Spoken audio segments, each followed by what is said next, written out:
আমার জীবদ্দশায় আমি 20 বছর ধরেই দেখে আসতেছি। গত 20 বছর তো বিএনপি ক্ষমতায় ছিল না। 5টা এমপি আছে, আমি যেই রাস্তার কথা বলছি ওই রাস্তার 5টা এমপি আজকে এখানে বসা আছে। ধন্যবাদ। সবাই আমাদের এলাকার কাছে আমরা হচ্ছে লজ্জিত। ছোটবেলা থেকেই আমরা এই মহাসড়ক দিয়ে যাতায়াত করি এবং সারা বছর ব্যাপী এই রাস্তায় আমরা দেখি কেউ না কেউ মাপতেছে, কেউ একটু ইট আনতেছে, কেউ একটু হচ্ছে বাইপা যাইতেছে, এবং আমরা সারা বছর একটা ফিল থাকে এই রাস্তার কাজ এই বুঝি এই মাসে হয়ে যাবে, ওই মাসে হয়ে যাবে। এবং এটা মোটামুটি আজকে আমার জীবদ্দশায় আমি 20 বছর ধরেই দেখে আসতেছি মাননীয় স্পিকার। এবং আজকে আমাদের মাননীয় মন্ত্রী যে উত্তর দিলেন, মাননীয় সদস্য, গত 20 বছর তো বিএনপি ক্ষমতায় ছিল না। আপনি সরাসরি প্রশ্ন করুন।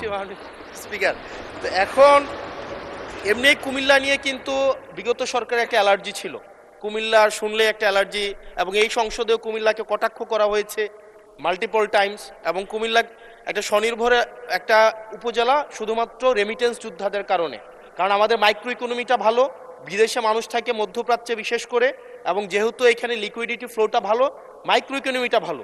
কিন্তু আমরা যদি এই ইনফ্রাস্ট্রাকচারের অবস্থা দেখি, বাংলাদেশের সবচেয়ে বাজে ইনফ্রাস্ট্রাকচার হচ্ছে আমাদের কুমিল্লাতে।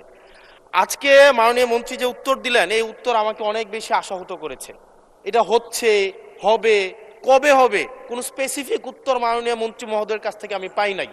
আমি মাননীয় মন্ত্রী স্পেসিফিকভাবে বলবেন কি কবের মধ্যে আমরা এই মহাসড়কটি প্রশস্ত হবে এবং একটা গাড়ি আরেকটা গাড়িকে ক্রস করার জন্য দুর্ঘটনার শিকার হবে না। বাচ্চারা, মাননীয় স্পিকার আপনাকে জানিয়ে রাখি, এখানে 100-র বেশি আমাদের শিক্ষা প্রতিষ্ঠান এই রোডের আশেপাশে আছে।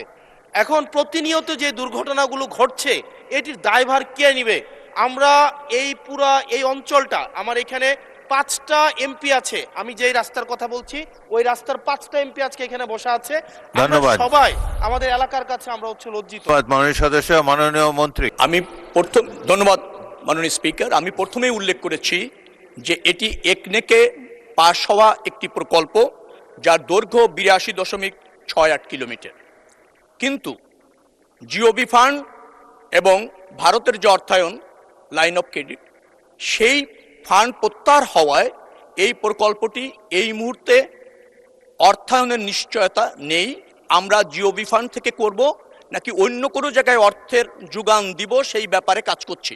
তবে 28 কিলোমিটার যেটা কথা আমি বলেছি সেটির কাজ চলমান আছে এবং সেটি বাস্তবায়ন হতে চলেছে। বাকি যে অংশটা আছে সেটা আমরা ফান্ড সার্চ করছি, ফান্ডের নিশ্চয়তা হলেই দ্রুততম সময়ে শুরু হবে। যেহেতু একটিকেও আপনার অনুমোদিত প্রকল্প, অথবা আপনি ধরে নিতে পারেন সরকার এই প্রকল্প বাস্তবায়নে বদ্ধপরিকর এবং প্রকল্প বাস্তবায়ন করবার জন্য দ্রুত গতিতে সরকার কাজ করছে।